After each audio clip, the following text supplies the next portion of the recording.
Hello friends, मैं फुरकान ख़ान और आप देख रहे हैं एफएम पिजन्स। दोस्तों, आज की इस वीडियो में हम बात करेंगे रामपुरी और फिरोजपुरी कबूतरों के बारे में। तो ये मैंने कुछ कबूतर पिंजरे में छोड़े हुए हैं और इन्हें ऐसे दिखाने का मकसद सिर्फ ये है कि आप इन कबूतरों के बॉडी स्ट्रक्चर पर ज़रा गौर करें और रामपुरी और फिरोजपुरी कबूतर के बारे में मैं अपना नज़रिया आपके सामने रखूँगा।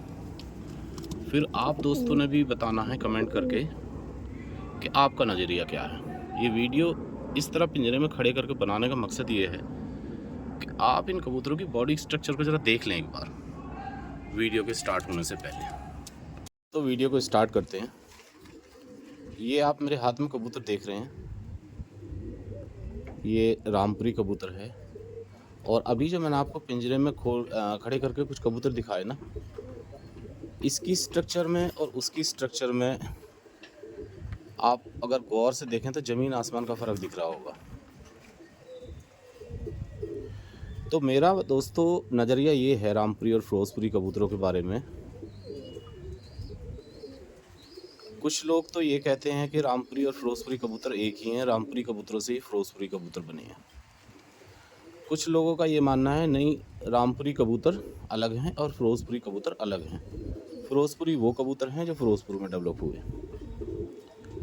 लेकिन दोस्तों, मेरा नज़रिया ये है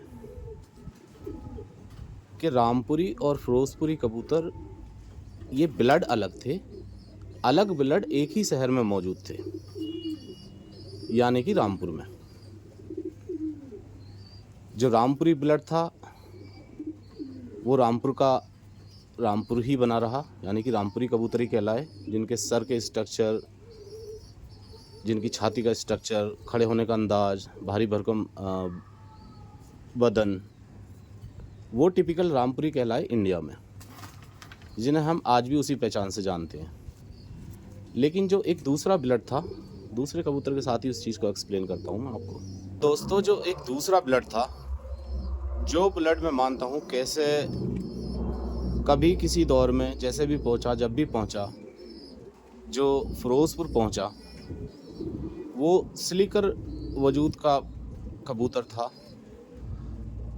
आँखें सीमेंटेड थी, जबकि सीमेंटेड आँखें रामपुरी कबूतरों में भी होती हैं। तो आँखों से इन्हें डिफ्रेंशिएट बिल्कुल नहीं किया जा सकता। इनको सिर्फ और सिर्फ बॉडी स्ट्रक्चर से डिफ्रेंशिएट किया जा सकता है।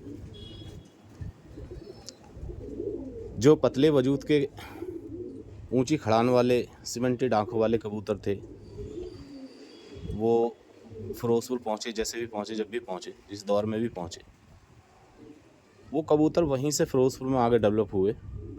वो आगे चल के कहलाए फिरोजपुरी कबूतर।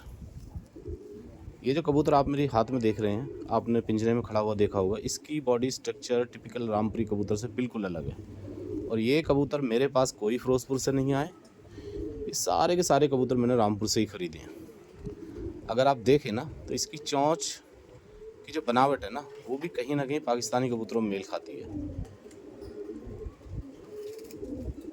इंडियन कबूतरों में, टिपिकल रामपुरी कबूतरों में ये चोंचें भी नहीं हैं। तो दोस्तों, मेरा नज़रिया ये है कि ये दो अलग ब्लड एक ही शहर में मौजूद थे। एक ब्लड किसी तरीके से फिरोजपुर पहुंचा, वो वहीं डेवलप हुआ, और जो ब्लड रामपुर में जिसने अपनी पहचान बनाई, मोटे मगज वाले कबूतर, बड़ी छाती वाले कबूतर, बड़े वजूद वाले कबूतर, वो टिपिकल रामपुरी कबूतर ही रहे। और इस तरह के कबूतर जो मौजूद थे ना रामपुर में उस दौर में, ये आगे चल के बन गए फिरोजपुरी कबूतर। एक कबूतर का और शौक कराता हूँ आपको, वो टिपिकल रामपुरी कबूतर है। ये दोस्तों अगला कबूतर है, ये पुराना रामपुरी कबूतर है, आड़ा हो गया है।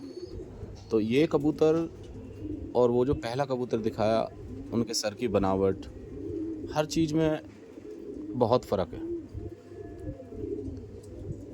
तो बेसिकली मैं यही मानता हूँ कि इनकी सिर्फ बनावटों में फ़र्क था। बनावटों में फ़र्क होने की वजह से जो फिरोजपुरी कबूतर हैं वो जल्दी चल पड़ते हैं उड़ान के लिए, और क्योंकि ये बड़ी स्टेबल स्ट्रक्चर है ये वाली, तो ये कबूतर उड़ान पे इतनी आसानी से चलते नहीं हैं।